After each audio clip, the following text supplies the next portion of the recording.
Good morning.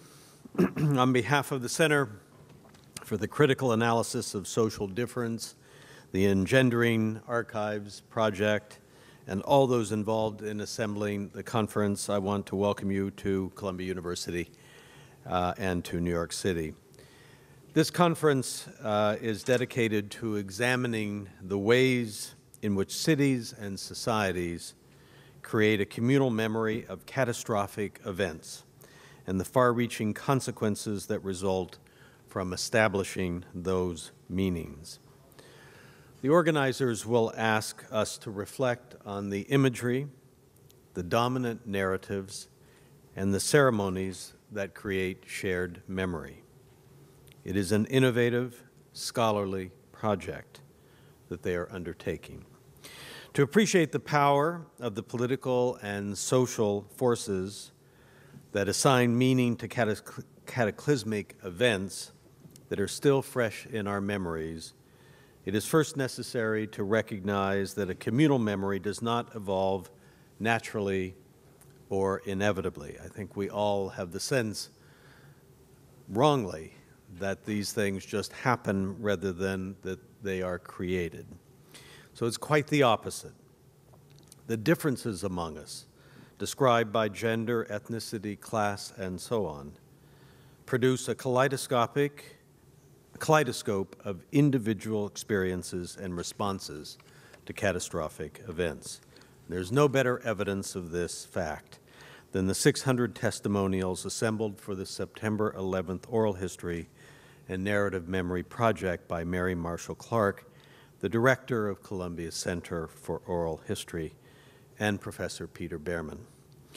The Oral History Project is proving to be an invaluable scholarly resource, and we are fortunate to be able to use it as a centerpiece of this conference.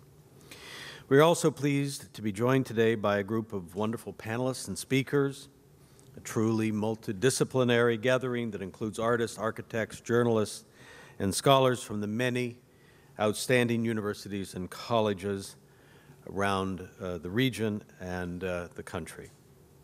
It is fitting that this conversation has been organized to mark the 10th anniversary of September 11th. At first, it was natural for most New Yorkers to see the devastation of that day through a lens that extended only to the city limits. But over time, a larger awareness has emerged that the experience of New York carries lessons for cities around the world and vice versa. Issues ranging from disaster preparedness and managing psychological trauma to public architecture and urban planning. Just as significantly, September 11th and its aftermath have presented New Yorkers with the opportunity to recognize their common bond with citizens of other injured cities around the globe. There is a great human need to better understand how major events shape and our memory, our minds, and our actions in so many multiple ways and in different ways for different people. And this conference is a great beginning contribution.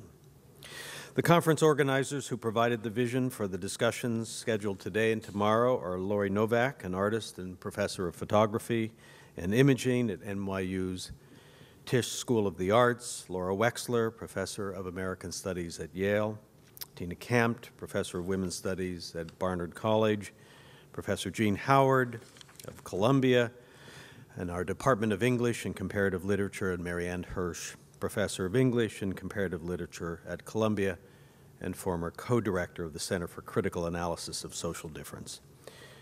Please recognize their efforts and welcome to the podium Professor Marianne Hirsch.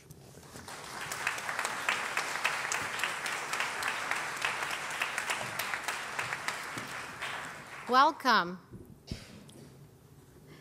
First of all, an enormous thanks to President Bollinger for your continued support, for your part in this conference, which you encouraged and enabled so generously, but most of all for your foundational support for the Center for the Critical Analysis of Social Difference, for recognizing the kind of interdisciplinary work in the arts, the humanities, and the social sciences that we do, and the importance of that work.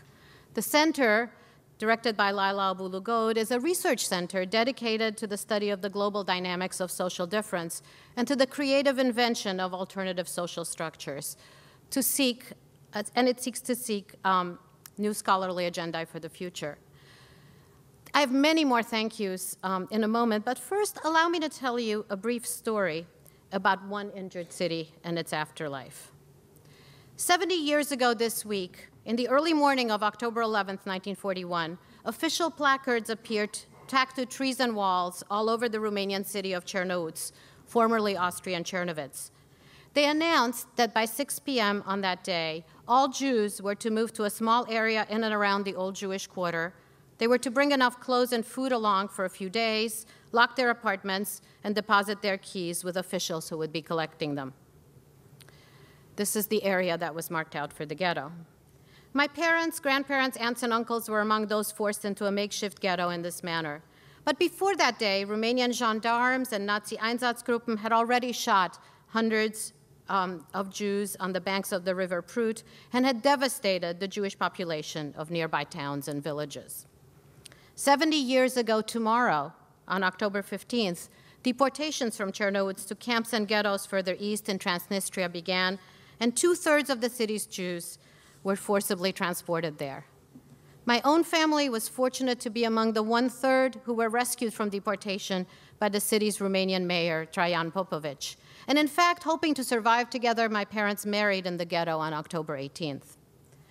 But of the more than 60,000 Jews who lived in Cernăuți before the start of the war, constituting the largest of several population groups who shared the urban space, only a little more than half were alive at its conclusions, and most of those were soon dispersed throughout the world. And today, in the now Ukrainian Chernivtsi, few Jews remain, and even fewer traces can be found of their influential presence and of the painful history of their persecution and expulsion. This is all you see, this little plaque of the history of the ghetto.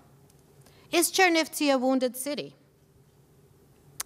Strangely, even after 55 years of Soviet rule, its center, after some recent efforts to repaint and refurbish, looks largely intact. Though, of course, buildings were transformed to new purposes that disguise their original uses. One former Jewish synagogue, for example, is now a cinema and billiard hall, another a factory for Christian tombstones. And at the same time, some fledgling efforts at memorialization have begun to reinscribe traces of forgotten lives, plaques to poets and artists, Jewish poets and artists, a small 2-room museum. But still there are wounds that cannot be repaired, even on the surface. This is what the Jewish cemetery looks like. This is but one of thousands such stories occurring throughout the globe over the last century. Thousands of injured cities where contested memories collide. And these remote histories are not forgotten. I was very moved to read that earlier this week in Tel Aviv, over 700 people gathered to remember the Transnistria deportations of 70 years ago. But you know, at the same time, I was also thinking, what is the point, actually, of commemorating past catastrophes, on site or elsewhere? What are the politics of memorialization, especially when survivors and their descendants of this and similar histories move on to make their lives in urban spaces in which some citizen groups are persecuted and separated, their lives deemed dispensable? When survivors themselves are now among the agents of oppression, can this cycle be broken? Could, or how could, their acts of memory be mobilized for progressive political use and for a different future?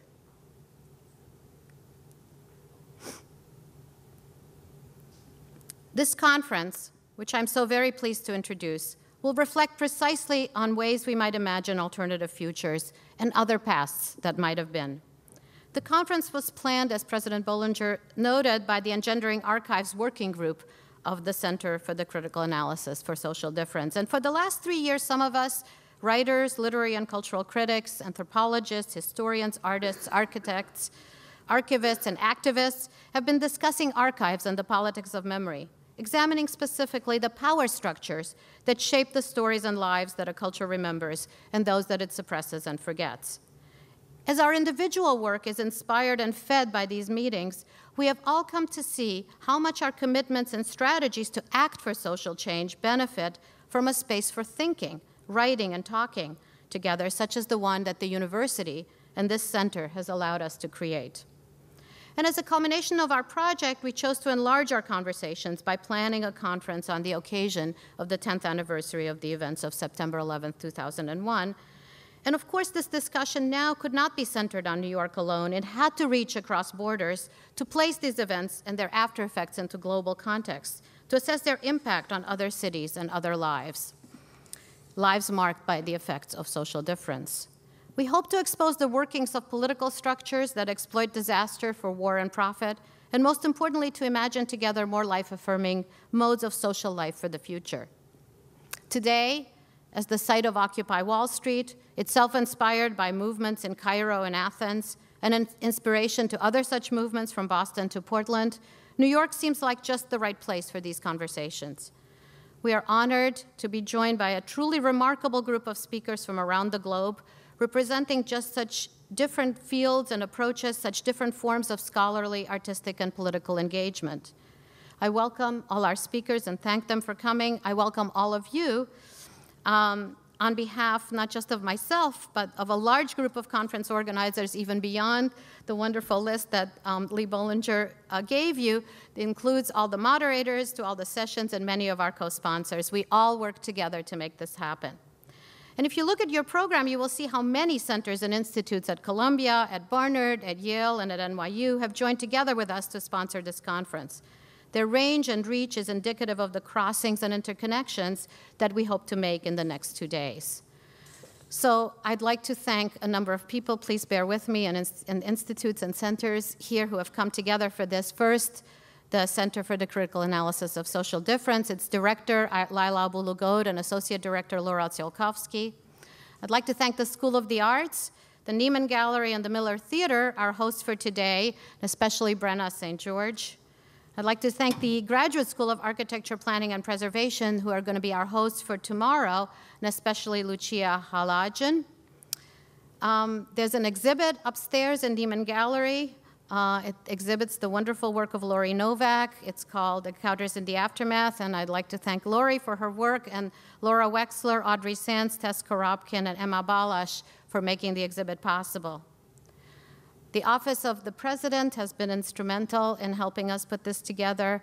I'd like to thank also the Friends of Columbia University Libraries, the Dart Center for Journalism and Trauma, the Institute for Social and Economic Research and Policy, the Columbia Center for Oral History, the Committee on Global Thought, the Institute for Comparative Literature and Society, the Institute for Research on Women and Gender, the Institute for Religion and Public Life, Religion, Culture, and Public Life, the Center for Palestine Studies, the Barnard Center for Research on Women, the Yale Public Humanities Program, and the Hemispheric Institute for Performance and Politics.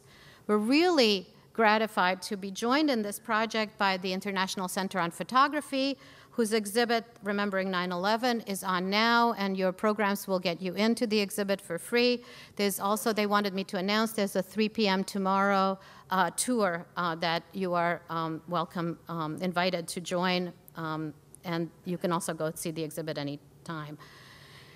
Now, a few individuals, because all these centers are made up of people who work hard. Kate Trebas, I think you all know. You might think she's a conference planner, but no, she's a brilliant graduate student, and she has given so much of her time. She's done such an extraordinary, elegant, and gracious work on behalf of the conference, so I'd like to ask you for a hand for Kate.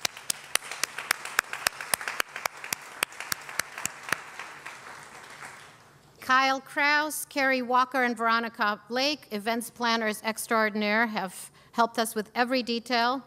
I'd like to thank all our helpers, student helpers, Sonali Thakkar, Jenny James, and all our other volunteers, and especially also Nadine Vassallo and Paige Jackson of Earwag, who put all this together for us. You'll see how beautiful the posters and programs are. We have a beautiful image by the artist Lori Nix, who agreed to let us use it. Emily Waters designed the poster. Ryan Weaver designed the art brochure and the program. And James Byram designed our website. and Lori Novak oversaw every detail of every visual detail here. I'm going to turn to the panel in a moment. Just be aware that we're in a different location tomorrow. We were going to be in Avery Hall. And I also want to say that I want to extend a special thanks to Anne McClintock, who was involved in every detail of planning the program of the conference, who helped us envision it, and who unfortunately cannot join us for her paper tomorrow. But she's definitely here in all the details of our conversations. So thank you all, and I'm going to turn the podium over to Saidiya.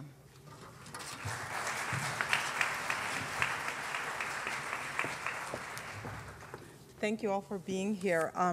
Unfortunately, I'm going to give short shrift to our distinguished panel and just try to briefly underline their importance to the conference. Let me set this up. Next one. Okay. It is a pleasure to moderate the opening panel of the conference and to introduce these distinguished scholars. The work of Ariella Azoulay, Saskia Sassen, and Karen Till has provided many of the formative concepts of the Intercity Conference. Collectively, their work has forced us to reckon with the endemic forms of violence that structure life in urban and occupied territories. Their numerous books and articles invite us to rethink the space of the city as a zone of new and proliferating forms of asymmetrical war, as wounded by forms of structural violence, and as a space of care and a threshold for new forms of sociality and affiliation among the governed. As well, their work demands that we consider the character and duration of catastrophe not as an event that interrupts or disfigures the normative order of life or as an exceptional occurrence, but rather to think catastrophe as a chronic and prolonged situation that defines the relation between citizens and non-citizens, wealthy elites and slum dwellers, global and local forms of authority, and refugees. And it is to these questions that the panel will today attend. Karen Till is our first speaker.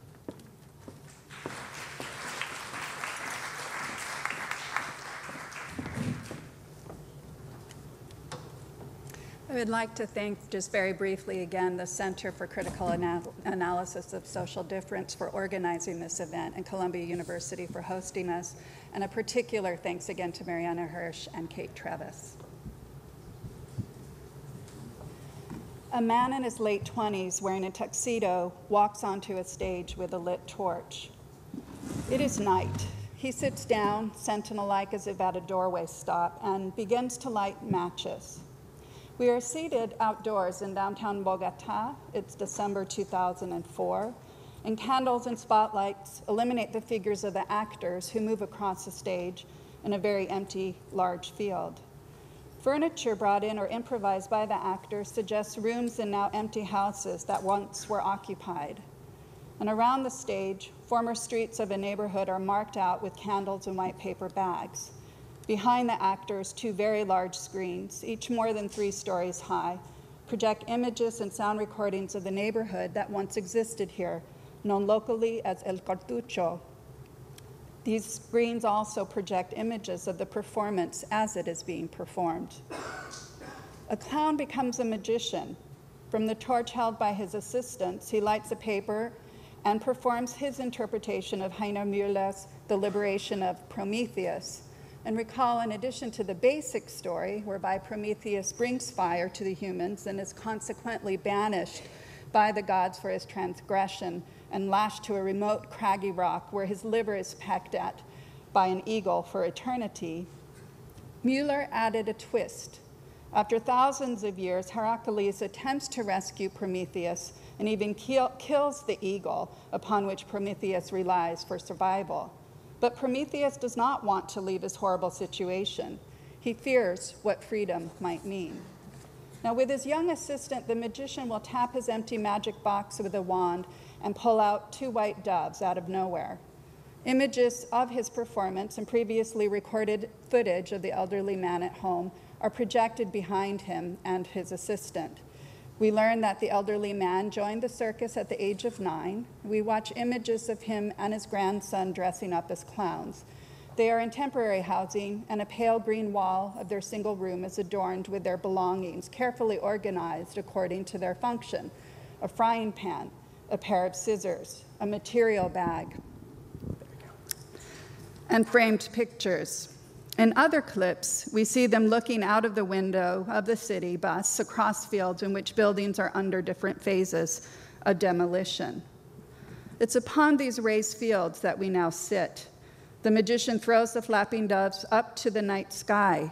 They are free, and amidst our applause, with bolero music beginning to play, the magician and his young assistant invites us, the audience, to come join them and the other performers on stage and dance atop the ruins of the Santa Inés El Cartucho neighborhood, their former homes.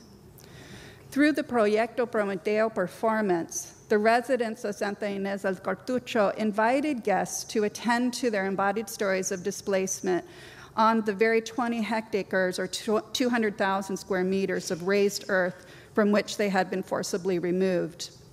Within 2 years of their performance, this historic neighborhood would be unveiled as a public park of the third millennium, Parque Tercer Milenio, as part of one of the mayor's attempt to green the city.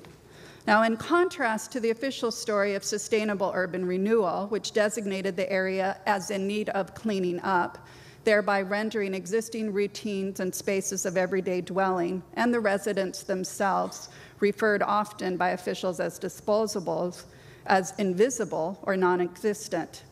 The stories of Prometeo honored residents' right to the city according to an ethics of mutual witnessing and place-based care. Proyecto Prometeo resulted in acts of witnessing, not so much of so-called slum clearance, but of remembering life in an otherwise marginalized part of the city.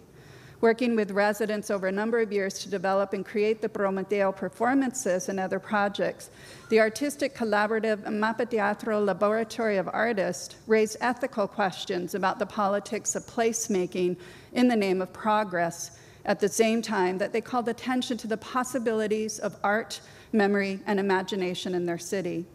Residents and artists challenged city authorities' understanding of them as invisible, as well as official visions of and claims to build a sustainable city. Through their stories and performances, residents asserted individual, collective, spatial, and temporal claims to having rights to their city. They communicated and enacted their experience of the city as inhabited, an understanding based upon both psychic attachments to particular places, as well as the fragile social ecologies that go into their making. Indeed, as Rolf Abderhalden Cortes of Mapa Teatro testified, the community's stories were a substantive part of the architecture of the neighborhood's memory. Now, as Henri Lefebvre reminds us, the discourses, practices, and desires tied to imagining urban futures are inherently political. They inform how individuals make and justify their decisions and act. However, when critical analysis of urban space privilege representations of the city as property, according to development trajectories, or according to dehumanized spatial networks only, the complex spatialities and temporalities of the lived city fall off most urban maps. Performances such as Proyecto Prometeo, then, we must understand as more than merely subjective, biased, or local.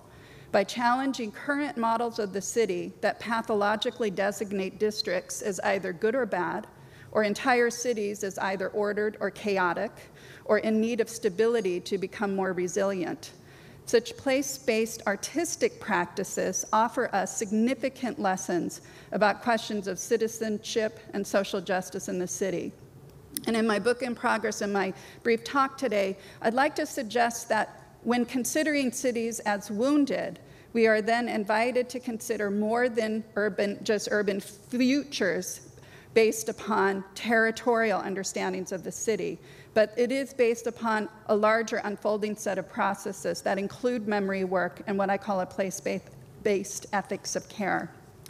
And so today I'm going to just briefly give you a few snippets from my ethnographic research working with and about artists and residents in places as diverse as Roanoke, Virginia, Cape Town, South Africa, and Bogota, Colombia.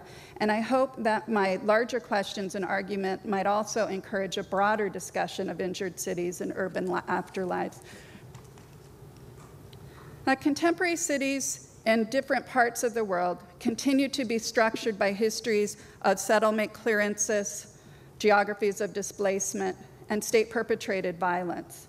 In her study of urban renewal programs in the U.S., Columbia professor Mindy Foley-Love examined the devastation wrought upon African American communities and American cities between 1949 and 73, when over 2,500 historic neighborhoods were bulldozed in 993 cities, displacing at least 1 million or more people.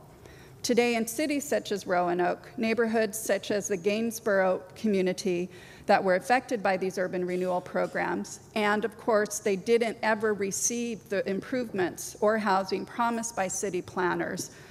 They now have streetscapes with many empty lots, as depicted here in red, as well as buildings held by absentee landlords that have decaying infrastructure. Now, within this type of a landscape, healthy social webs are hard to establish without resources and after many years of deterioration. A library now functions as a significant community center for intergenerational learning as a result of citizen activism. But again, without resources, it's hard to rebuild. This was once a historic and central neighborhood, but Gainsborough has become an example of what Peter Marcuse calls an outcast ghetto. That is an area of the city even more segregated from mainstream political, social, cultural, and economic urban life than was the case during the Jim Crow era or in the post-war 1950s or to 1970s period. So I understand Roanoke as a wounded city, and I use the metaphor wounded cities to acknowledge the ways that particular histories of physical destruction, displacement, and individual and social trauma resulting from state-perpetrated violence continue to structure current social and spatial relations. Now, while such legacies are typical of many post-colonial societies, they indeed haunt many, if not most, Western cities as well. And so in this respect, my definition is distinct from definitions of the city as injured in the sense of following so-called natural events or unexpected events, quote, such as war, or recent forms of globalization.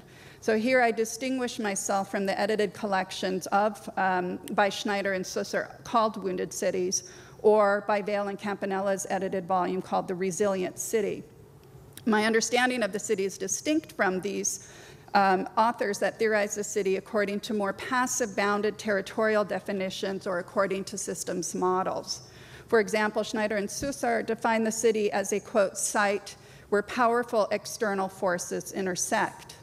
Now, in contrast, and again taking inspiration from Henri Lefebvre, I understand the city as an oeuvre, as constituted by its inhabitants through ongoing acts of placemaking. As human and non-human lives move, interact, and engage with others through complex temporal and spatial pathways, the symbolic and material places they make also become part of their bodies, selves, social groups, and environments, and the city itself. And I just want to take a few minutes to unpack that definition. So I use the metaphor of the wound to suggest temporally and spatially dynamic processes. The moment of the wound is always unfolding. It's neither singular nor inevitable. It signifies personal, social, political, and environmental traumas. And at the same time, through memory work and what I call a place-based ethics of cares, individuals and groups may confront and take some responsibility for the failures of the democratic state and its violences. And I'll talk about that later in my talk.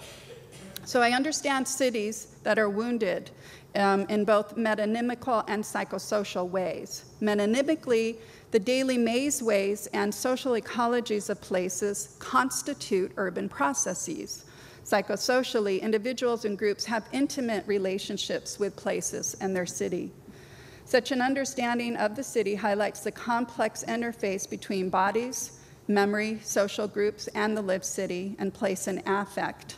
And here I draw heavily on Mindy Foley-Love's interpretation of African American displacement according to her concept of root shock. Root shock is the traumatic stress reaction to the destruction of all or part of one's emotional ecosystem. And Foley-Love suggests that root shock is similar to the psychological shock experienced by a person who loses massive amounts of fluid as a result of injury, a shock that threatens the body's ability to function. Now, when individuals move through and navigate and create environments according to unlimited possible pathways or routines or patterns of movement, they end up creating their own kind of maze way that provides individuals with security. To quote Fully Love, just as the body has a system to maintain its internal balance, so too the individual has a way to maintain the external balance between him or herself and the world. Now, when individuals are forced to leave their neighborhoods or their protective mazeways are destroyed, the root shock that follows, according to Fully Love, may stay with the person for a lifetime. And I understand here medical anthropologists Arthur and Joan Kleinman's work as complementary. They have done a lot of research trying to explore the interface between bodily and social memory, and they use the concept of enacted assemblages. They draw upon Chinese conceptions of everyday life and social relations to argue that the local interpersonal world is a primary means through which sociosomatic processes shape the body, and in turn, bodily processes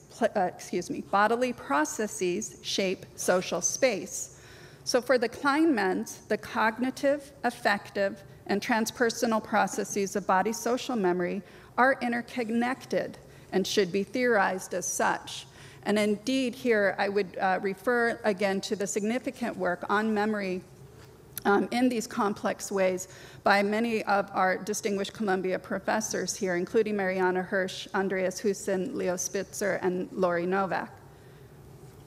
I understand the place as critical in understanding then this kind of body socially memory interface, and I have argued this elsewhere, and in my other writings I draw inspiration in particular from both Walter Benjamin and Henri Bergson. I understand place according to both personal and social networks. They are created by human and non-human lives and processes. For Fully Love, place is an exoskeleton that plays a central function in an individual's emotional and social ecosystem. Now, if we understand places as always in the process of becoming, as within and beyond us, it can also simultaneously function as what geographer Jerry Kearns describes as a social shell. Through making and maintaining places, individuals sustain the external balance between themselves and their material and social worlds. One's personal ecosystems of places, through social relations, built environments, and everyday routines and mazeways, can also be considered according to Eric Klinenberg's discussion of the social ecologies of place. And there, in his book called Heatwave, he discusses social ecologies of place as very distinctive. It produces a distinct nature of urban life through spatially distributed structures and textures, providing regular activities, rhythms for residents and guests, and material and social environments that nurture inhabitants. The social ecologies of place include the fabrics, tastes, sounds, and scents of places, as well as symbolic and social systems and shared memories. When social ecologies of place and social personal mazeways of place are damaged, individuals or groups may experience root shock. And Fully Love further argues that the physical fabric of the neighborhood that one grows up in also provides us with cues and opportunities for the intergenerational transmission of stories. So while root shock may affect multiple generations and can be inherited, at the same time, place memory might provide the possibilities for mourning work. Places, even when materially demolished, remain haunted by what Edward Casey describes as the unresolved remainders of memory. At some moments in time, in some places, inhabitants might encounter those residuals and move through past to possible futures and return differently to presents. So the metaphor of wounded cities working psychosocially is something to be considered seriously in theorizing the city. That means that we need to pay attention to the intimate relationships that individuals and groups have with places and their cities. And I found in my ethnographic research that residents and some of their children in Roanoke or Bogota or Berlin or Cape Town refer to some of the places from which they were forcibly removed as a kind of meta-subject. And I believe this is the case because, as I have just tried to argue here, Places become part of us even when held in common through the intimate relationships individuals and groups have with places. Yet these familiar resonances are not about territorial forms of marking or claiming my space, and this is an important point. Rather, these attachments form affective networks that give thick meaning to an inhabitant's experience of place in the city. And here I think it's important to note also that I follow art theorist Jill Bennett's understanding of affect as arising in places rather than in human subjects. So this means that it makes more sense to understand affect according to place and motility rather than to analyze affect according to identificatory relationships, an approach that assumes the origins of affect lie within individual human subjects. So such an understanding of place and affect, I believe, resonates with the ways that residents and artists speak about places as having distinct presences, material, sensual, spiritual, and psychic, but also they acknowledge that places are shared. So what I'd like to do now is turn to a couple of examples to think through the ways in which neighborhoods and individuals may have been wounded through displacement, material devastation, and root shock. And I would like to now turn to a brief discussion of Cape Town, South Africa, June 2003. The skeletal remains of 3,000 slaves and members of the colonial lower classes were unexpectedly unearthed by construction workers at the historical site known as Prestwich Place. This 2,800 square meter was once part of a much larger set of 17th and 18th century informal burial grounds of the city. It's now located in the inner city precinct of Greenpoint, where the highest priced real estate in South Africa existed at the time of the unearthing. And for more than a year, activists claiming descent from those buried at Prestwich Place halted the construction of a high-end boutique apartment, hotel, restaurant, and conference center, the Rockwell, which is now there if you go to Cape Town today. But the Hands Off Prestwich Place protests resulted in a compromise solution. Bones were exhumed and reburied in a more central memorial, and exhibitions were created also through negotiating different forms of city planning. As I talked to activists, they reflected upon their memory work. According to Stan, we kept candlelight vigils there at Prestwich Place, letting the bones know we were there, that we were present and with them. And as we stood with the wind coming down from the mountain, the candles flickering, it was though as the bones were speaking to us. And I asked him, what did the bones say? And Stan said that they should not be forgotten again. They acknowledge our presence, grateful that we were with them. Now, Stan is a very highly educated person. He is an elder. His experiences under the apartheid regime and following democratization would qualify him as somebody that we really must be paying attention to. And rather than cast away these comments as subjective or not meaningful, I understand his words as a way to talk about the significance of place in societies that have experienced extreme forms of violence. And the memory work of groups and individuals like Stan are really important because they shifted the taken for grantedness of urban space in the city. No longer just real estate, these activists claimed this place as belonging to them as citizens, and there were vigils, challenges, processions, hearings, new political organizations, and many other important contributions here that we need to pay attention to. I believe here Stan also calls us to pay attention of the way that places may act as thresholds through the living are able to make contact with those who have gone before. And residents felt a moral and ethical set of obligations to care for this place and each other across multiple generations. Now, if one takes their work seriously, then their understanding of the need to care for a place also calls us to pay attention about the significance of care as a way to repair social and material worlds. I draw here then on Joan Tronto and Berenice Fisher's work about care as a type of engagement with the world that is both rational and effective. It is a kind of species activity, they argue, that includes everything we do to maintain, continue, and repair our world. But it is not like duty or imposed obligation. It's an ethical practice. It's an attitude. It implies reaching out towards something other than the self. And Tronto argues that there are at least 4 types of caregiving that can result in ethical qualities. And I would like to expand the 4th one in just a moment. But here we can see there's caring about, taking care of, giving care, and receiving care that result in ethical and moral processes: attentiveness, responsibility, competence, and responsiveness.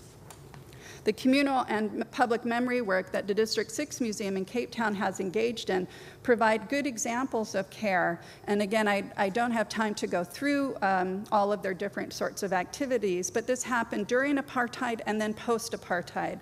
And through the establishment of the museum, through different programs, including workshops for community leaders, ambassador youth programs, discussion forums, land restitution debates, and other kinds of activities, they've created a lot of intergenerational dialogue and also social capital, through which individuals might gain confidence, skills, social respect when they're collaborating with one another over very many months and years, and create places for themselves and for former residents. Now, the museum has also begun to play an important advisory role for city planning, which is also quite significant. Now, the series of memory methodology workshops that I helped coordinate with the museum and community leaders offered a very significant lesson that receiving care also includes engaging from the standpoint of the other, but not assuming that the other is just like the self. So it's not a certain kind of direct empathy, but rather it's a responsiveness and it's an ability to accept care, which I would argue is the most difficult aspects. And I'd like to remind us then, too, that care challenges the notion that all individuals are the same. And this is something that I think is also important. And by way of conclusion, want to return to Proyecto Prometeo in order to consider the work by MAPA and their 5-year, multi-year collaborative projects that constituted their work that they call Art Memory in the City. And this was during roughly 2001 to 2005, but as we'll learn tonight in Testigo de las Reunas, it still continues in different forms to this day. Now, they worked largely with residents, and they worked while their homes were being raised or right before the homes were being raised. And there were projects that they initially started on that were funded by the city's office and UNDP funds, but they began to realize that the way they wanted to work creatively was being inhibited with goal-setting agendas. And so they began to work independently and fund their own projects, working with residents with no clear outcomes. And as part of this, they needed first to confront their own biases about the neighborhood and build relationships of trust with a small group of residents, and began doing memory walks, recording them, listening to their stories, and developing a better sense of the place. And again, I think these are processes of caring for and taking care of place, particularly during a very difficult emotional period of transition. Then later, they began to have workshops for a smaller group of residences. They did body work, they had shared meals, they created different spaces for residents to share, to critically engage, even as they were being unfairly and structurally excluded from the city. And ultimately, through very complex processes over many years, what developed was Proyecto Prometeo, as well as other related works. And I wanted to suggest here that not only was this process really central to place-based ethics of care, I think a really important part of this was the construction of what they call temporary communities of the imagination. And I see that this is a form of political witnessing, where they invite the audiences to do more than be spectators, and this is quite significant and the way I'd like to end. And here I draw from Diana Taylor's work about how the witness has to be active. She really draws from ancient Greek hora. You have to be on the stage. You have to challenge what the action is happening and chime in as well. Now, in terms of Latin American theater, Taylor argues that there is an acceptance of the heavy weight of sorrow, but it might broaden the scope of the possible and expand the audience and allow for a possible range of responses. So I think here what is happening with Proyecto Prometeo is not inviting empathy grounded in affinity per se, such as I feel for you, I feel for your situation. That would be, you would imagine what it would be like in somebody else's shoes. But instead, the performances offer audiences what Jill Bennett calls an empathic vision, an effective and critical form of awareness based upon feeling for another that entails an encounter with something irreducible and different, often inaccessible. So as a conclusion here, Proyecto Prometeo conveyed shared traumas and memories as inhabited by different people through acts of collective witnessing rather than spectatorship.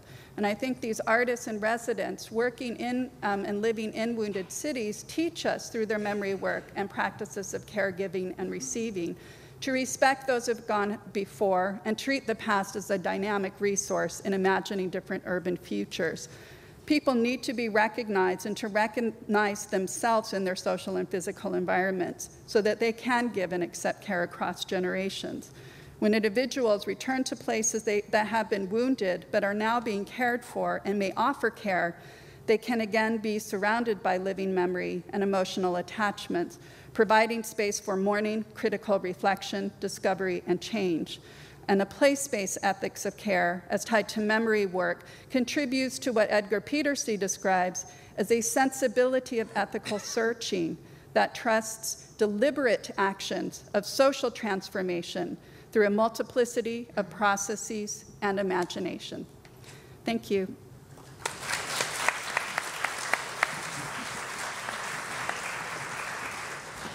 Saskia Sassen.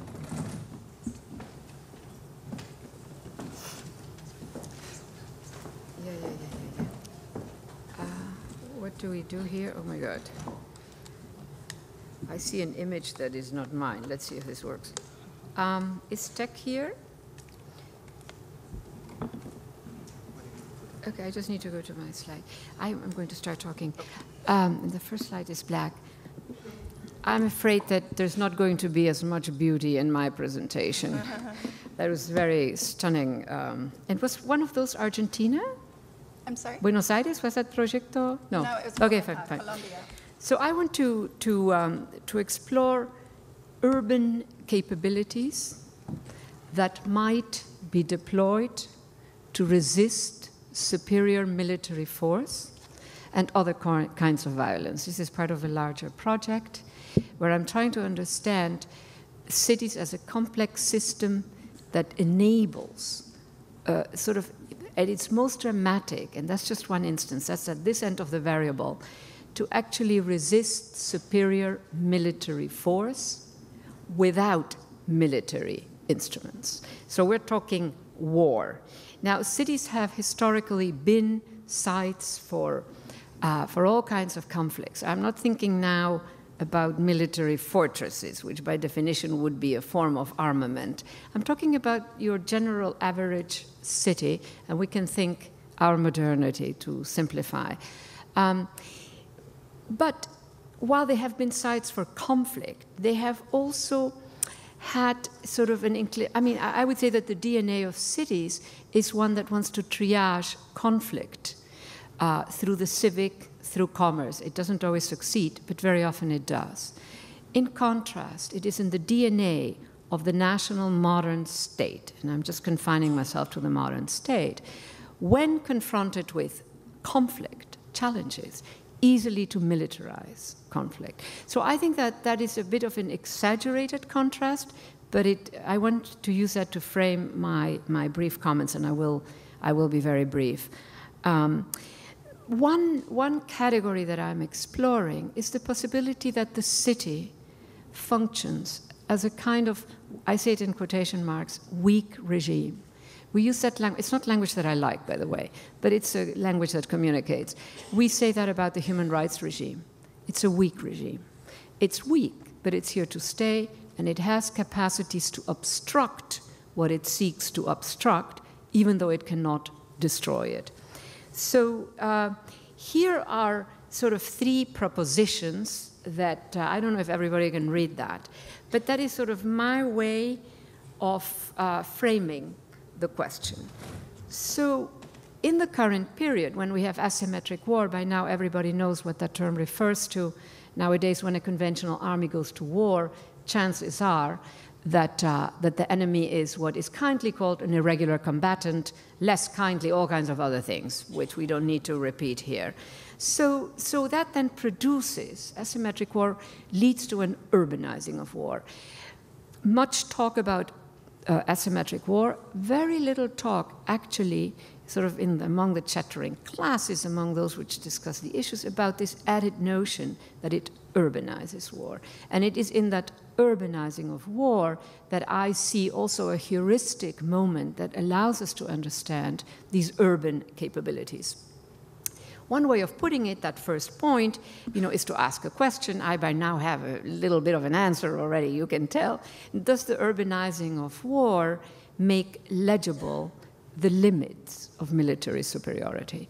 When I said that I'm interested in understanding whether the city functions as a sort of weak regime, one way of putting it is that it actually makes visible the limits of military superiority. Now think of our war on Iraq. 6 weeks of bombing. They love bombing from the air, clearly. Delightful, they're powerful machines, wipes out the Iraqi army, and then they have to move into thicker terrain, cities being key spaces, and that war has, in a way, still not ended. So that is a way, I think, of illustrating that the city, or let me backtrack here and say, when war is urbanized, it makes visible the limits of this superior military force. The second point, I'm sort of playing with words here a bit, but I like to think of the physics of civil society, of the city as a civic space, the hospitals, the schools, the concentrations of people who are not soldiers or combatants, etc. That also is a kind of weak resistance to, it's weak, it's not a powerful one, to military force. There is a limit to how much destruction you can do. And so the final point then, a question, does this signal that under certain conditions, powerlessness can become complex? So the city either as a powerless space confronted with vast military force, but it's a powerlessness that renders it complex. And the same, I would say, with people in the city. In that complexity of powerlessness lies the possibility not necessarily of empowerment, but of making the political, of making a history. So that is sort of the framing, if you want. Now,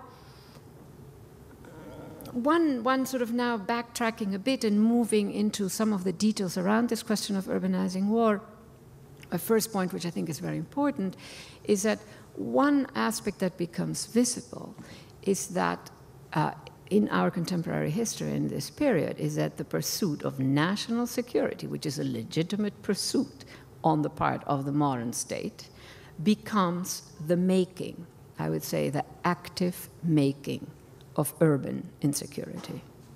It puts the paradigm of national security on its head.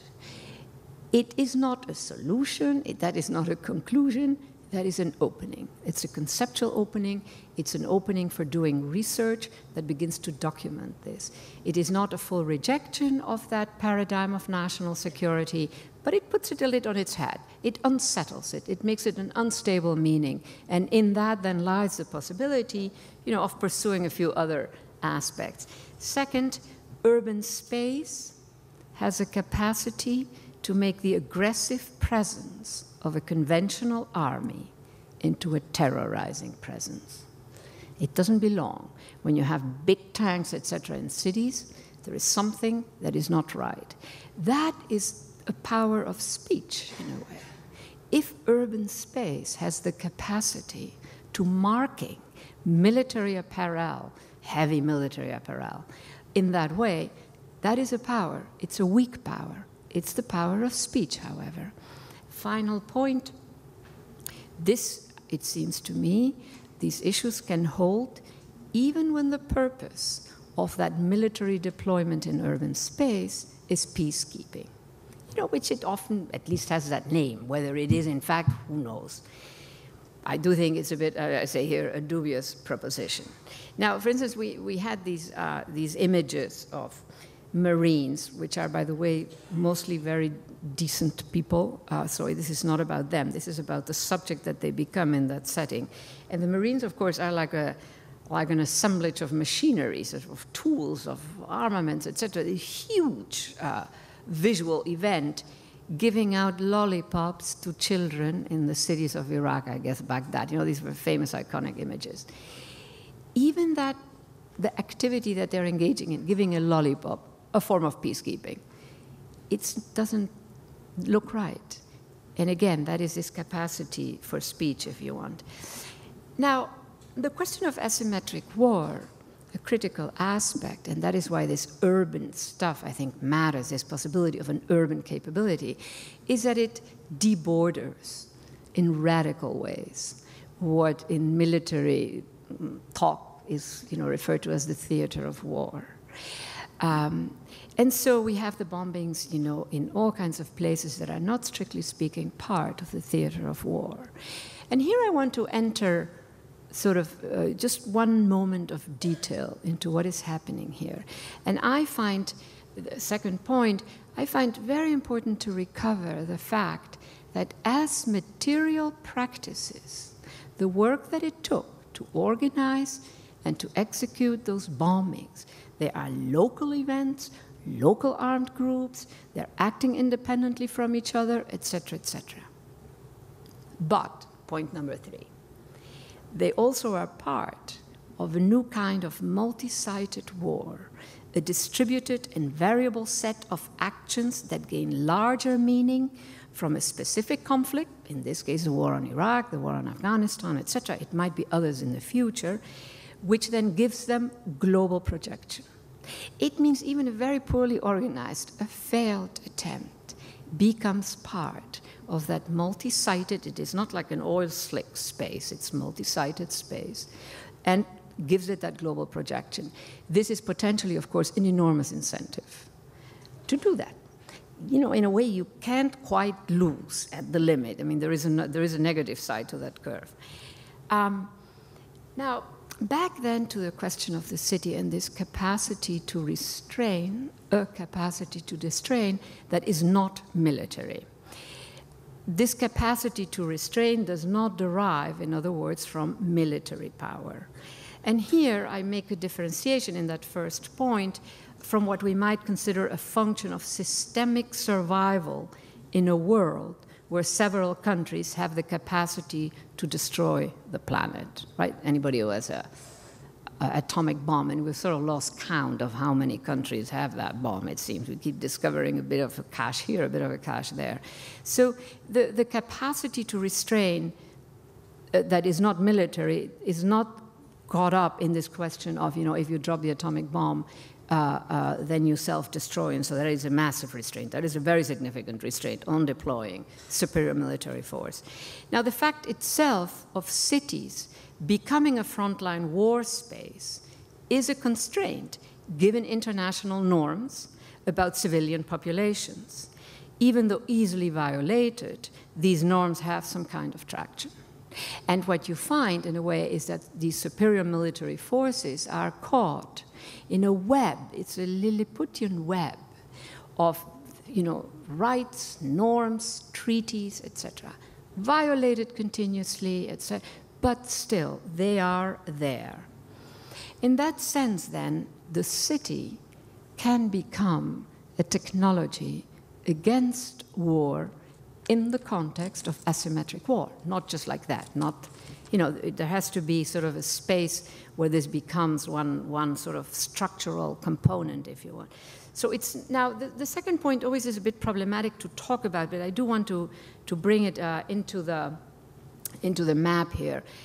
And that is that it seems to me that something happens when these 67 people die in the subway bombings and the bus bombing in London, the people who die in Mumbai, though the geopolitics of the Mumbai case are a bit different, even the many thousands that died in the United States. There is something about these kinds of death, and I like to think of them maybe as a shorthand, they are not urban death. Our cities have a lot of death, violent death, taxis that kill people. Well, I was sorry about taxis, but murders, accidents, workplace accidents, etc.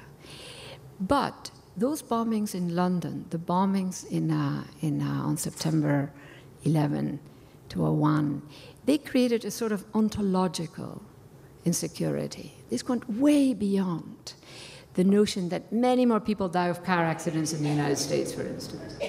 Those are familiar deaths. They're deaths that happen in certain settings where we say reasonable, even murders and assassinations. But there is something about those kinds of deaths that come from very violent, like the Madrid bombings, etc., that are less acceptable to people. So in that sense, that second point, it is not just a question of numbers of dead, or malaria. I have something about malaria here. Every year there are so many people who die from malaria. Many of them are children, the innocent, so to say. And it does not give us that ontological insecurity. I mean, one way of putting it is that death is in our DNA. We live with it, so to speak, and eventually it all hits us. But what is it? What is the power to restrain that the city has through that capacity to produce ontological insecurity when you have a very violent act in a city? A violent act that is, again, for shorthand I say, non-urban. And I don't have the language yet, I don't have the speech about it, but I think this is significant and sort of in the back of my mind what I'm thinking about, and I thought, Susan, that in your presentation you sort of touch on this, and that is that the city is a collective production. The city is really a collective production, and in the end, cities outlive, when you think about it, some of our good, complicated, complex / different words, cities, they outlive empires, kingdoms, multinational corporations, republic, you name it. What is it? Well, they are our collective production. And the fact of their longevity itself means that, we handle them with care. Now, one sort of, way of wrapping up, under these conditions, the city becomes a technology for containment of conventional military powers and a technology of resistance for armed insurgencies. I mean, we're still in the space of war here. This is not being freed. The physical and human features of the city are an obstacle for conventional armies. An obstacle, I would argue, wired into urban space itself. I had a few images here that I wanted to show. I don't know how visible they are. By the way, they're slightly distorted. Not everybody is that tall and thin, okay? But this is clearly Tahrir Square.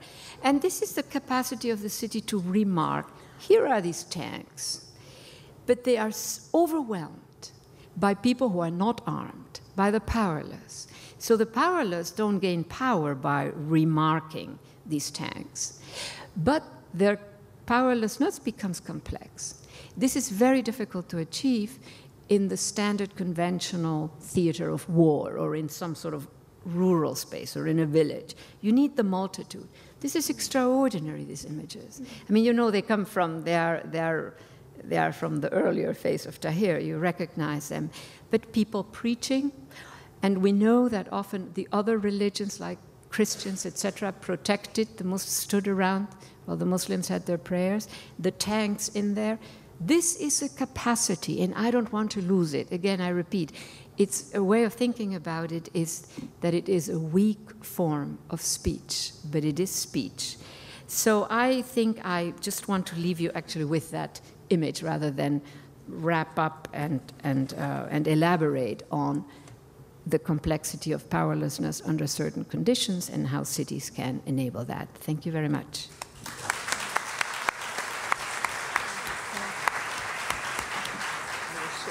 Ariella Hazulay.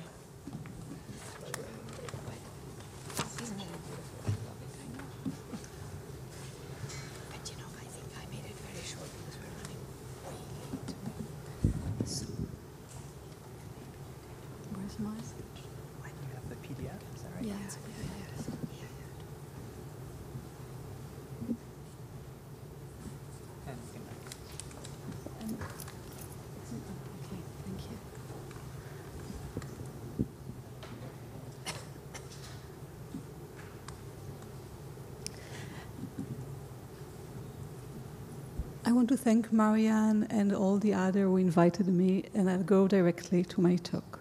I shall begin by characterizing two types of disaster.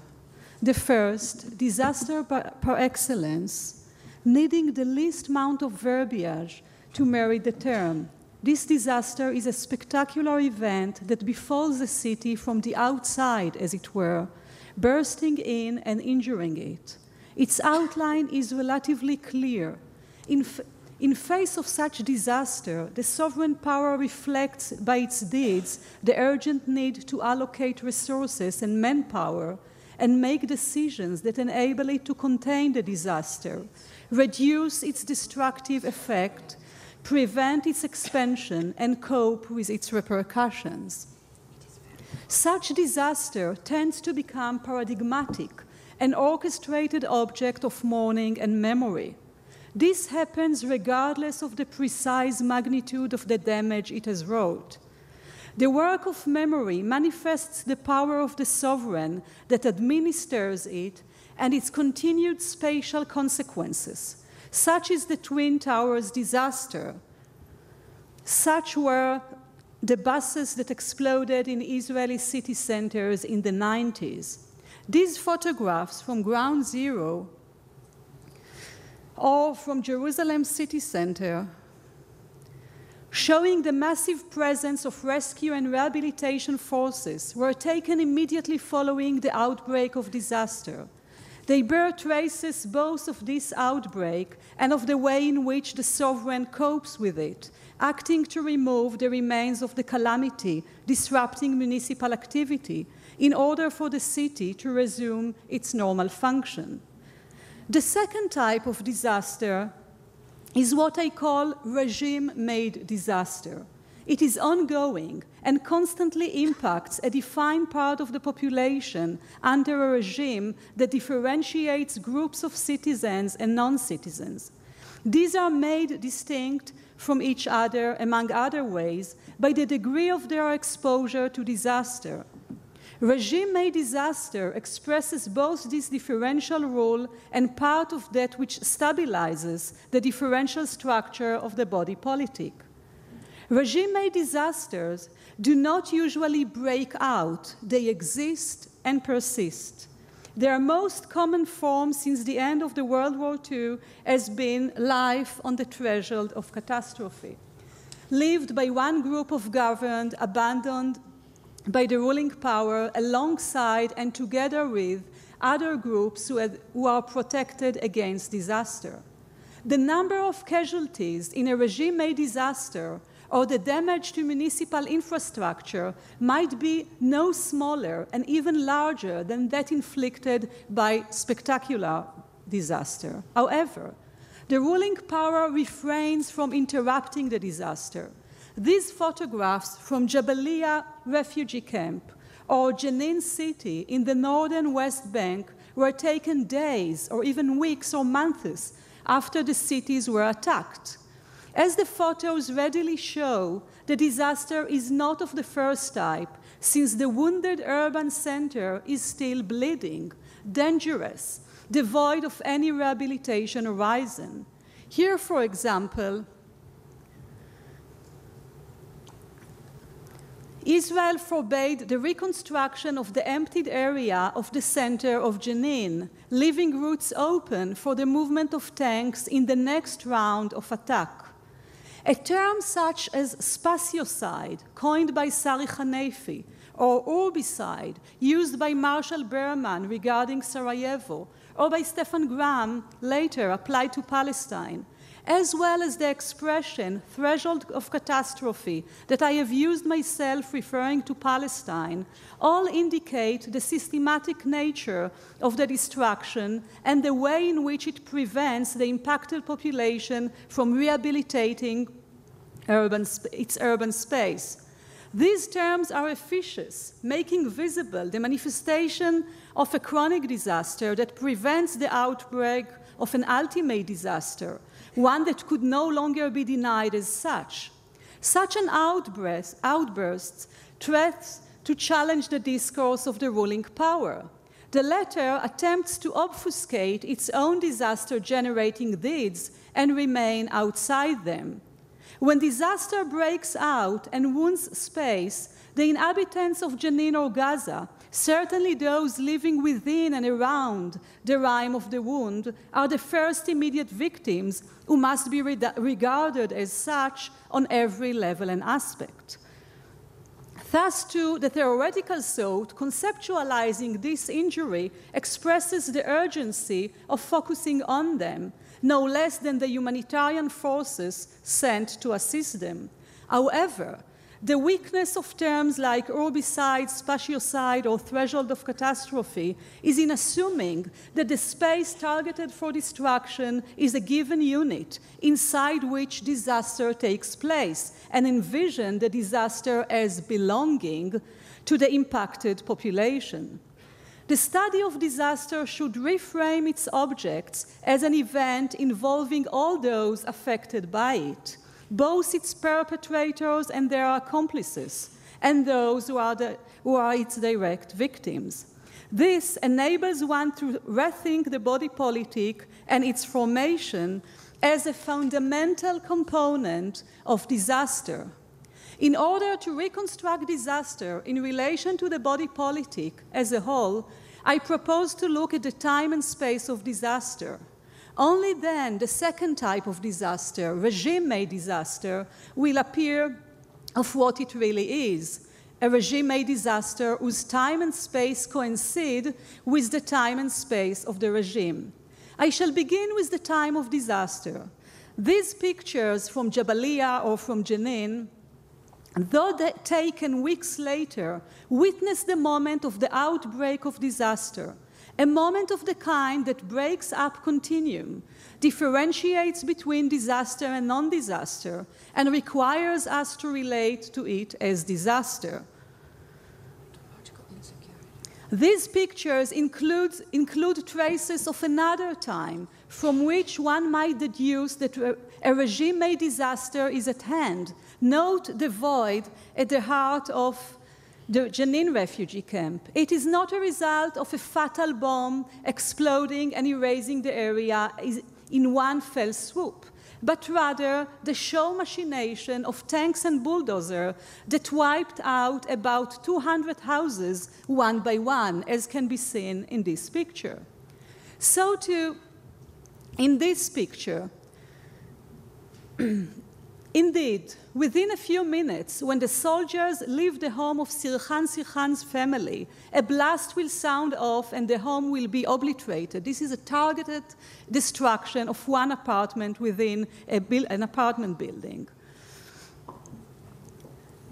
But a precise plan to destroy only the Sirhan home, enabling the operation commander to credit himself with its success, lasted quite a while and involved quite a few Israeli citizens in uniform. Such traces of the time of disaster before its outbreak are evident, as well in this building,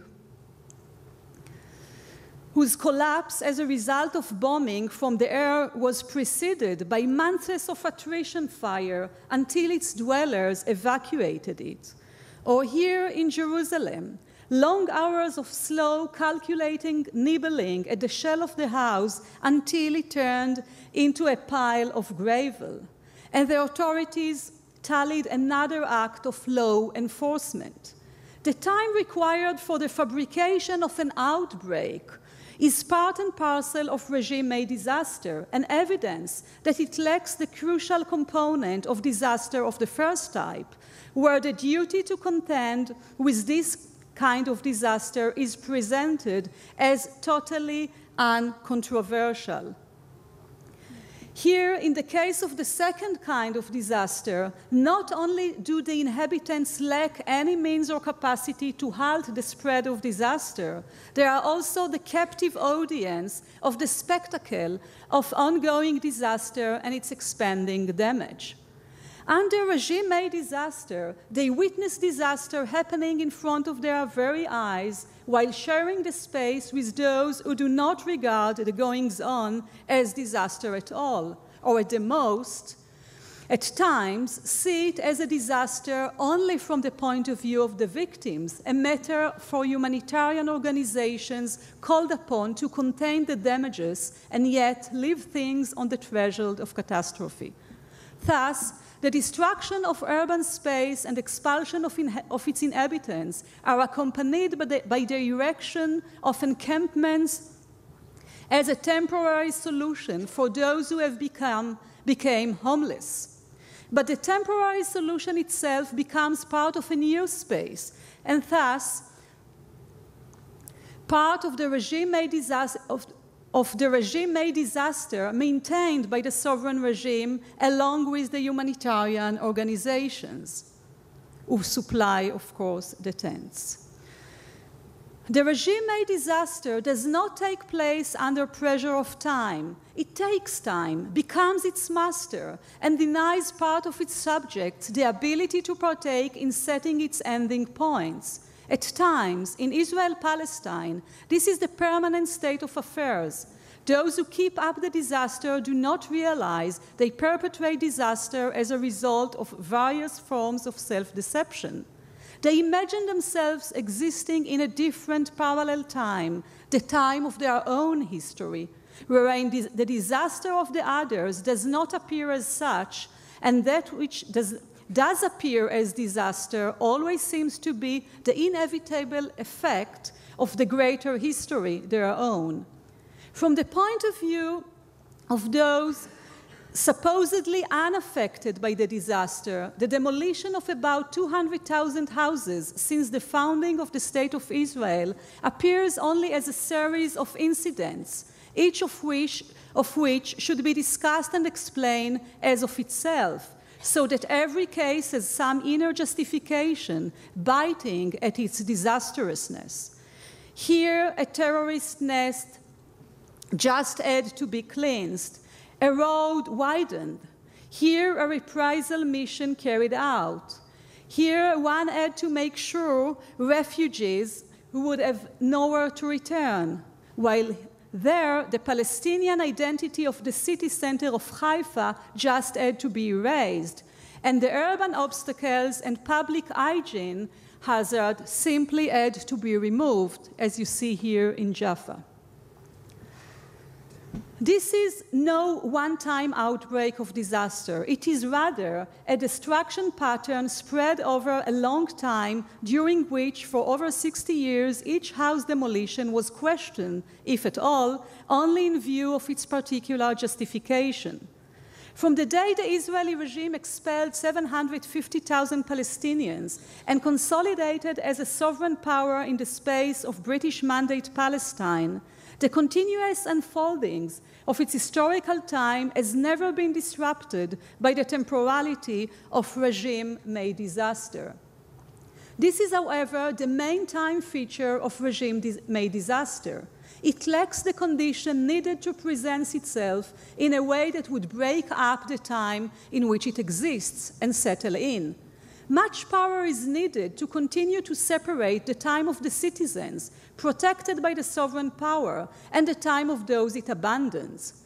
In addition to the force exerted upon those exposed to disaster, power is also exerted upon those mobilized to actually carry out the disaster, mainly by being required not to regard these acts as disaster and relegate them to the history of others, namely Nakba. Time enables one to uphold the great lie of the national subject as having a time of its own, separate from others, the existence of Israeli time versus Palestinian time.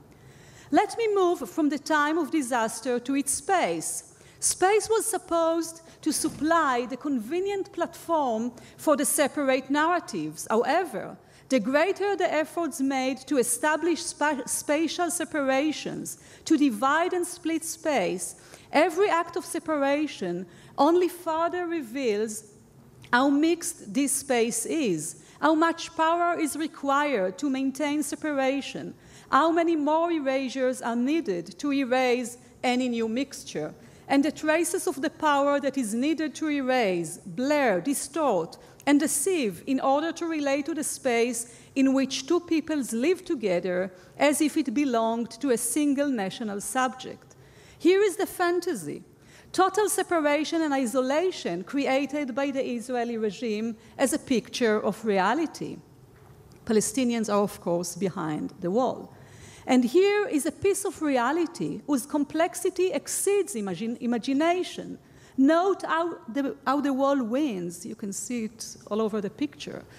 How it winds like a snake, creating more and more points of friction anywhere it passes. However, where disaster is concerned, the fantasy of separation persists as reality. It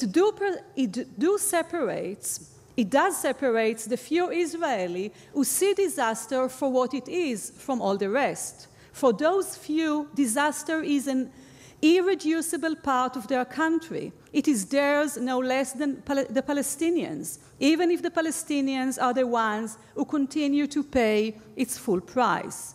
Here is a photo from my neighborhood in Tel Aviv. Until the State of Israel was founded, the Palestinian village of Sumail was contained as a part of urban Tel Aviv. A view from the air shows hardly a trace of it, except topographically. A hill overlooking this hill, a hill overlooking its surroundings.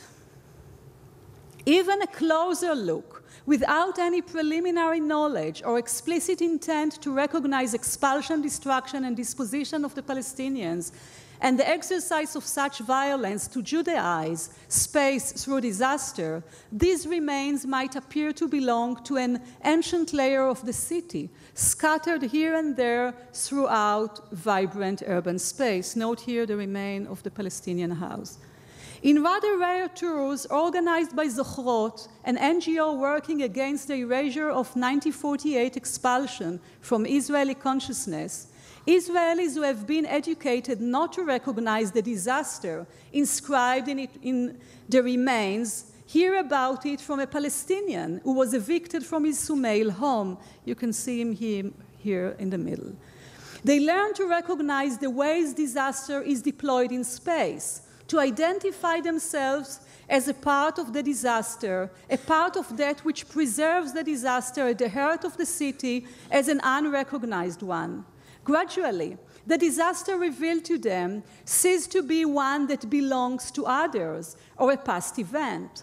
The fact that Israelis do not recognize it, nor its dire urgency, should not be understood anymore as an epistemological matter, but as a part of the ontology of disaster, of regime-made disaster. Recognizing disaster is not just an epistemological question, but a part of the actual formation of disaster, of its ontology. The differentiation of Israeli Jews from the Palestinians in the extent of their exposure to disaster, in the unexercised ability to recognize it, in the unexerted power to authorize the ruling power to put an end to it, is the substance of which regime-made disaster is made. Let us view this picture taken on May 15, 63 years after the expulsion. From the point of view of the sovereign state, soldiers here are seen standing at its borders and preventing its invasion by aliens. This point of view is rooted in a whole discourse and in the objective space replete with separation walls. All these do not enable one to see those standing at the border as anything but invaders, threatening the state's sovereignty. And you can see them here, how they are treated as invaders, of course. Immediately after they were expelled in 1948, the Palestinians began to demand their return. They have not desisted since. But in the field of vision shaped by the state along its borders, they are seen as infiltrators, invaders, or terrorists. The incessant demand by the expelled to return to the polis is a demand to seize the drawn-out effects of the disaster and enable them, no longer exposed to it, to take part in shaping of their world, of the body politic, of the regime. Their presence along the borders in a kind of border swarm is an attempt to problematize the borders of the polis so that their claim, so far heard only from the outside, be heard inside as well. Their presence poses an enormous challenge to civilian space in Israel. At hand is not merely the recognition of the disaster of Palestinians, but rather recognition of the participation of Israeli citizens in an ongoing and unending disaster. In 1948, the Israeli regime began to demolish houses and has not stopped ever since. A massive destruction of about 200,000 houses cannot be measured by justification, by the justification, as it were, of each specific case. This is a regime project as a whole, the intrinsic structure of the polis, its infrastructure. This is no superficial destruction limited to one place or another, but a viral phenomenon to which no place in this space is immune. It is part of the regime's existence formation. Continuous destruction preserves the constituent violence of 1948 that devastated the Palestinian home and has made the Palestinian home an object for potential demolition or confiscation. This disaster must not be seen or heard, and in order to prevent its appearance, more and more violence is required, whose traces cover the entire land. Non-recognition of the expulsion, robbery, and dispossession as disaster necessitated the citizens' loyalty to the ruling power, a Jewish side facing these deeds either as non-disaster or as a Palestinian disaster, and in both cases as nothing urgent. And so it has been for years, with nary a word of protest on the Jewish side. The Arab Spring of 2011 has not passed Israel by. Indeed, when it arrived at the streets of Tel Aviv, the Palestinian disaster was not a central issue. But for the first time since the founding of the State of Israel, Israeli citizens challenged the national agenda in which keeping the Palestinian on the threshold of catastrophe played a major role. They demanded a new agenda. It broke down into numerous demands, but in every single encampment all over Israel, one major principle was heard: heterogeneous claims and total rejection of any exclusionary claim.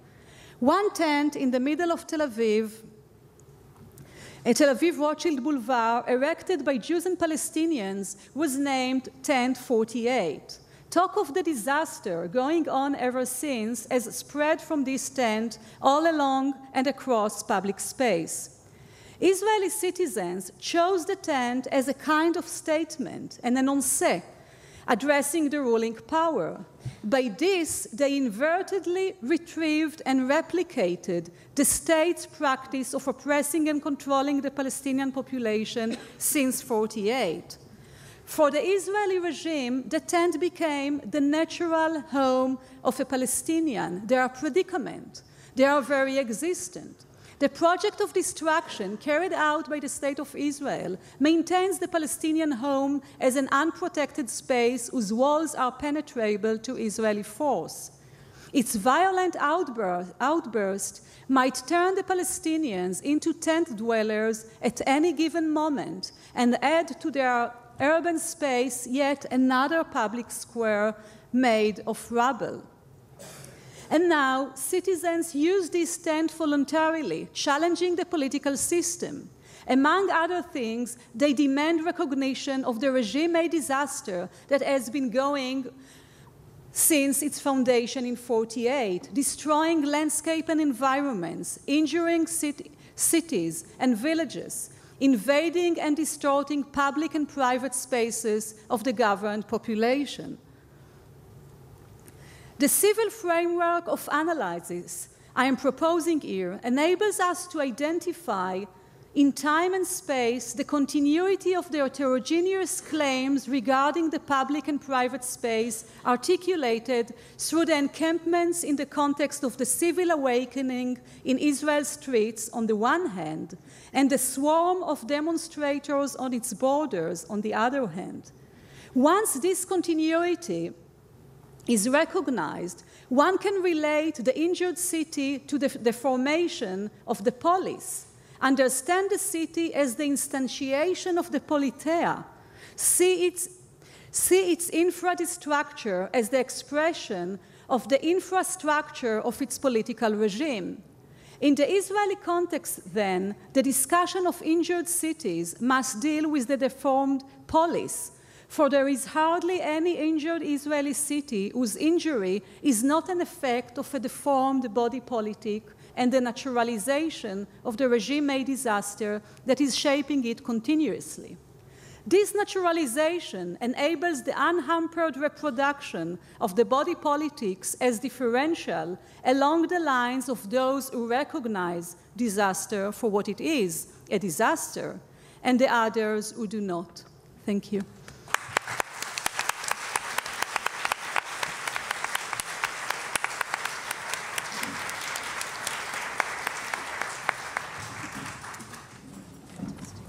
Those were all three amazing papers. So I just want to open it up for questions.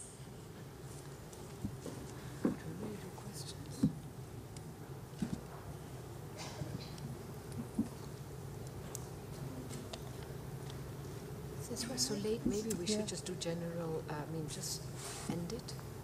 Oh. Aren't we late? Oh, no. We won't end it without questions. I guess then I'll start with a question.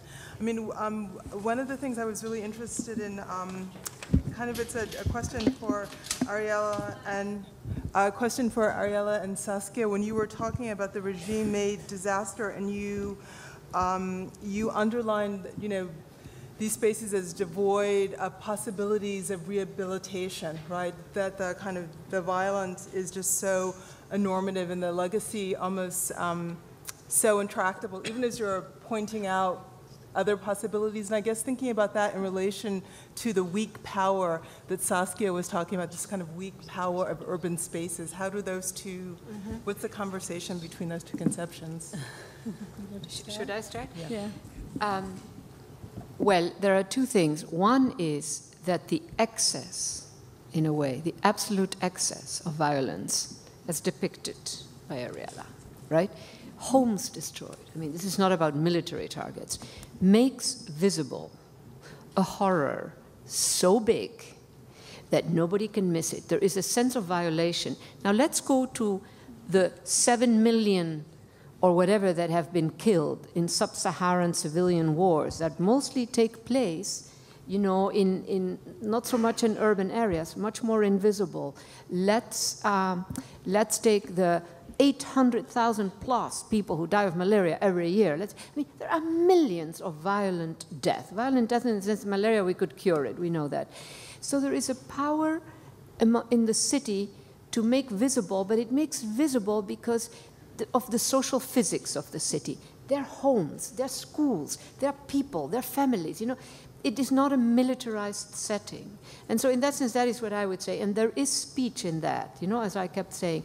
That also is, and I mean speech in the powerful sense, something that can become a law of sort, an international law, etc.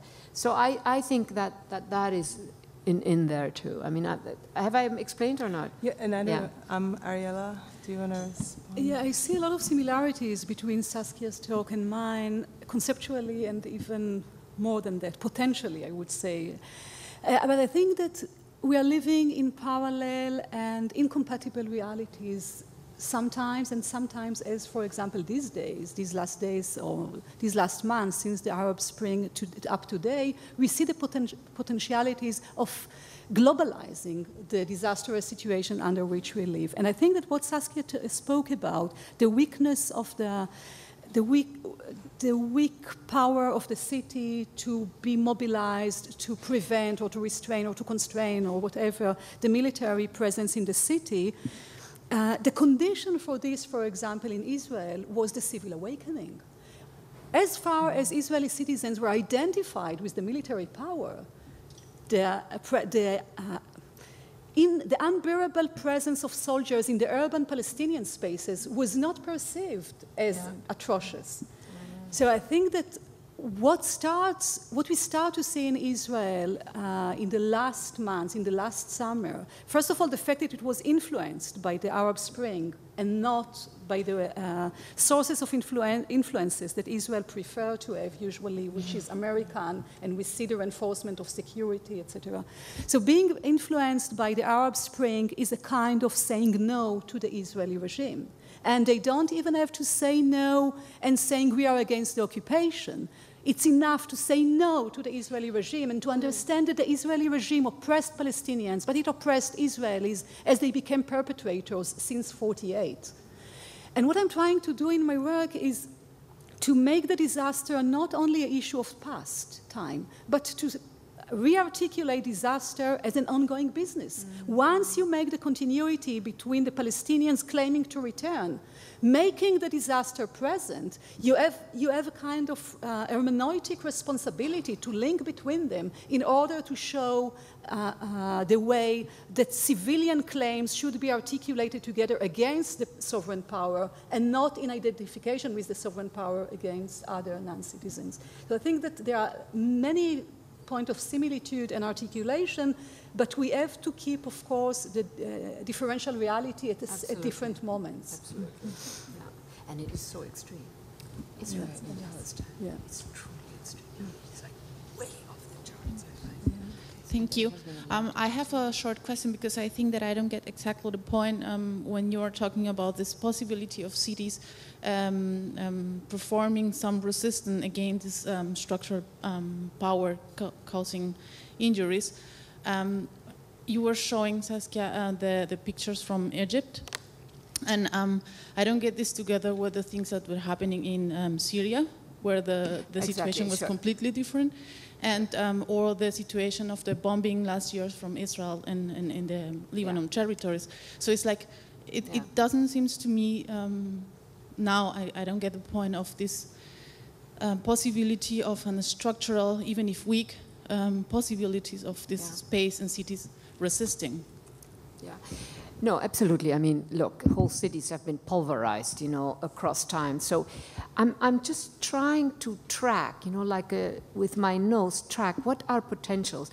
A larger project that I'm working on is the right to civilian territory. It's got to go beyond the established humanitarian rules.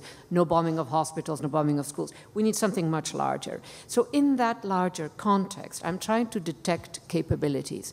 A capability does not always deliver the goods, right? So Syria is an extreme. Now again, you know, there is the transversal variable here is that international web of weak rules and norms that does sort of work as a Lilliputian restraint. You know, there is some of that. And we have two positions. You know, when I'm really in a feisty move, I say, to hell with all of that, let's just, you know. But on the other hand, I see trajectories of making. Human rights regime is a good example. 30 years ago, many of us thought this is going to go nowhere. The main enforcer of the human rights regime is the main violator of the human rights regime. 30 years later, today, it is still weak. It still has the same foundational problem that the main enforcer is the main violator of human rights. But there is a difference. And the difference is a combination, and it's a combination of formalizing institutions, weak courts, weak norms, weak laws, et cetera, all weak. But they're there. They're one little element. And on the other hand, all those victims of human rights abuses that had the courage to stand in court, they were powerless. They were not necessarily empowered. A few leaders came out of that, human rights leaders. Masses of people who were, well, masses, significant numbers who were willing to stand in court, say, I accuse you, I accuse my torturer, etc. And they were never really empowered by that, but they made a history. They gave the stuff to courts and judges to thicken the regime. So there is a kind of a temporal dimension, and that is why I liked that you are seeing that beginning, those first mobilizations in 48. The temporality that one deals with in these kinds of processes, I think, is very, very long. It's a trajectory that is marked by different moments, by particularities. So I take the human rights regime, there are others, by the way, as one example of something that, that it will take work, but we need something more than just human rights and then the humanitarian regime. There is work to be done. It's imperfect, and the big guns still will kill people. There is no doubt about that. But in that sense, some of these issues are very interesting. I don't want to lose them. I want to make them visible. It is partial, and I completely agree that this is not, as I said, this is not a solution.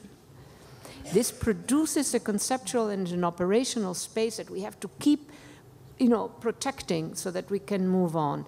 Maybe it's an idealism, but, when you look at the history of these things, it's sort of interesting to see the potential that lies, even among those who are powerless, to make a change that is significant. Anyhow, so I don't disagree with you ultimately, but. I just wanted to add to both Saskia and Aurelia's comments about the significance of temporality. The little bit at the end of my paper that I needed to cut was also trying to emphasize the need to go beyond first-generation human rights, which are about political rights. And again, I've been drawing a lot of recent inspiration from scholars that study cities in the so-called global south to try to rethink the city, because those cities are considered to be aberrant, whereas Western models of the city are seen to be the norm. And I think that all of us have been talking about different types of space-times and different intersecting scales and temporalities. Second generation, third generation rights include spatial rights, includes the right to environments, to water, to urban fabric, to social institutions, which, as Aurelia describes, is destroyed by regime-based disaster. And so civilians and citizens no longer see those aspects of their rights to the city. And so I think that we need to push the human rights regime in very significant ways to think about the very complex intersections of the spatial and the temporal. And I see that as a very clear next step in agenda. Okay, question over here, and then Thank you for your great papers. I wanted to ask Professor Can you Till. step forward? You're in darkness. Yeah. I wanted to ask Professor Till about one of the sites that you spoke about, which was distinct from the others. The Cape Town is distinct in that they had a formal truth and reconciliation process. Mm-hmm. And so I wanted you to talk about the idea of the wounded city in a space in which there's been a social practice of healing. Whether or not it's been effective or not is arguable, but it struck me as distinctive from the other two cities in that way. And what does that mean for your concept of the wounded city? Thank you for the question. I think also what Saskia was talking about, the particularities, I ended up needing, for purposes of time, to drop out. What I tried to do in my talk is to look across very, very different histories and political situations of state-perpetrated violence that continues to affect contemporary social relations. And I was trying to, in that way, think about commonalities.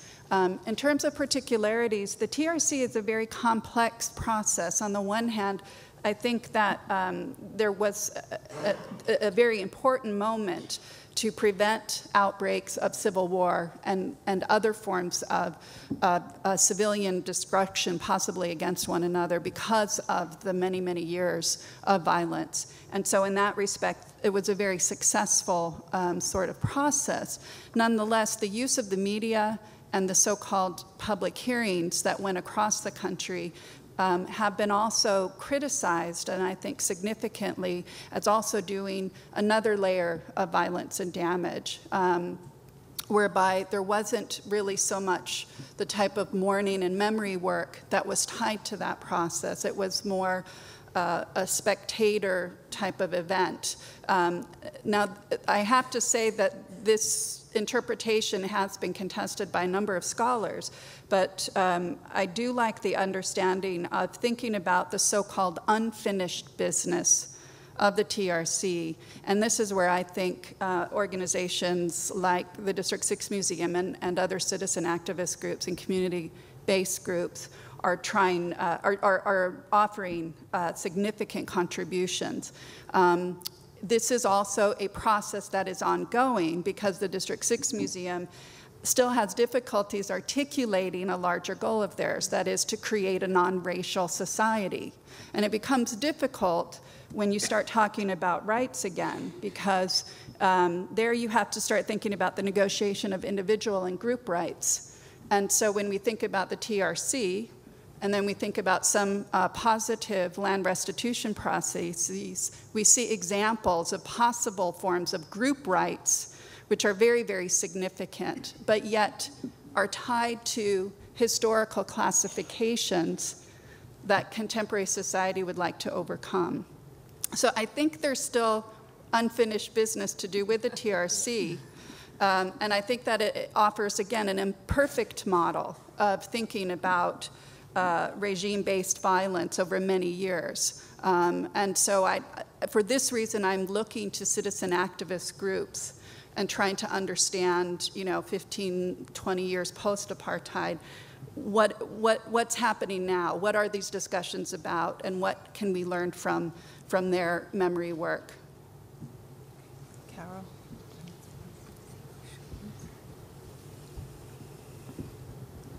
Again, thank you for 3 fantastic papers.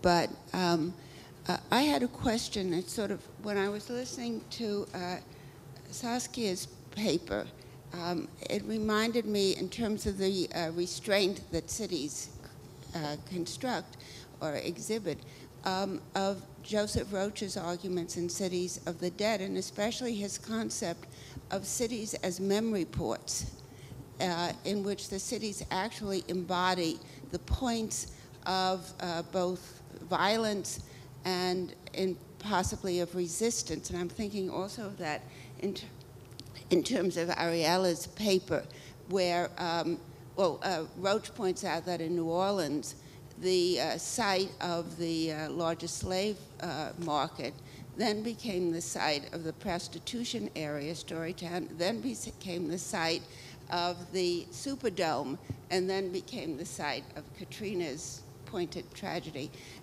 But in listening to Ariela's paper, I was thinking you can then go back and make these memories the point of the beginning of resistance. And I was wondering if you had worked at all with any of his work in that book. Can I tag on a question to Carol's? Because one of the things that I thought was really interesting, Ariela, that you were saying about basically these kind of incommensurate historical visions. So basically there's Israeli time and the time of the other. And thinking of Saskia, you mentioned the 850,000 dead of malaria every year, the millions dead in the Congo and the Sudan, and how they don't figure in our notion of disaster. So I was wondering, is there a certain kind of temporal or historical assumptions that, are at the core of how we think of disaster, and who yet has to come into that vision of disaster, right? A certain modernist notion of the city. Yeah, absolutely. Should I go first? Well, let me begin with your notion of spaces, that contain long histories. And in fact, among urbanists, there is this notion that the terrain vague, in a setting where a city is undergoing dynamic reconstruction, you still have these empty spaces. In New York, we tend to transform them into little urban farms. They may be little, etc. But that these terrain vagues are precisely the spaces where your average, schlep of a citizen, so to say, we're not talking, poets, and feels that that person can connect, she can connect to the city through that empty space, because the rest of the city is so invaded with new structures. It's a certain kind of city I'm talking about. And I think that is very interesting, that it is that empty, forgotten, but we would in Spanish call terreno baldío. I don't know if that translates at all to anybody who doesn't speak Spanish, but but it's not an attractive space. It's a space that is sort of a forgotten, abandoned space. That is the space where a connection can happen with many, many of the residents of that city. Whereas the rest, shiny, new, not. And that, of course, is some very modest and elementary instance of what you are describing in that trajectory. But you know, what was her name? A wonderful urbanist. She wrote this book about what are these trajectories, what are the older histories of a given site, like a parking lot in Los Angeles. Hayden, what is her name? Dolores Hayden. Dolores Hayden, exactly. Yeah. This parking lot in LA, and she goes beneath it. Or the excavations in Central Park, right? That African American community, etc. So that is one aspect. Now, what you are, you know, that is again a different set of issues.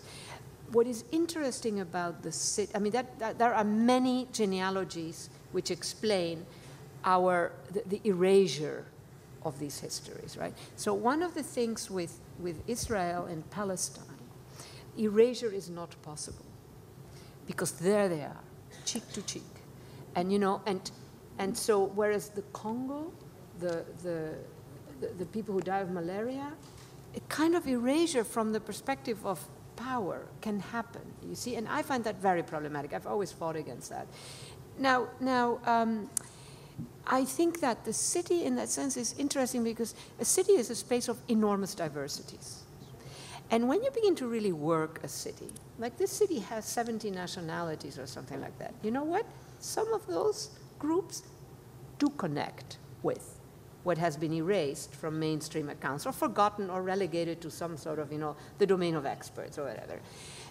We need to do that work. It's a parallel work to what she was bringing up. You know, these are other genealogies. They may not be long memories, but they are genealogies. And so a good, complex, messy, anarchic city actually gives you filières, you know, into so many. And that is just one mode. I mean, I would say the same thing about a city like Lagos, you know, which is a destination, or Johannesburg, which is a destination for people from the whole of Africa besides. So that is another way of thinking the city in a way. Yeah, I would like to try to reply also to this question and continue with Saida, what you asked, and Saskia, what you said about it.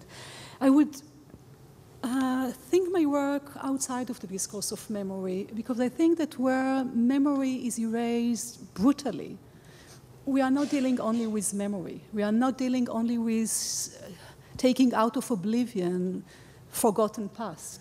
What I'm trying to do in the case of Israel-Palestine is to create a new surface of appearance, through which the past is not a Palestinian past. The Nakba is not a Palestinian issue. The Nakba is a Jewish-Palestinian issue. And the Nakba is not an event from the past. The Nakba is still there. So I would not speak in relation to Israel-Palestine with notions of memory, although I acknowledge, of course, the importance of memory. I think without the work of Zochot, which means remembering in the feminine form, without the work of Zochot 10 years ago, we would not have the beginning of a memory in order to reshape the political understanding of our regime. So memory is important, but memory is not an aim. Memory is one of the aspects of the work.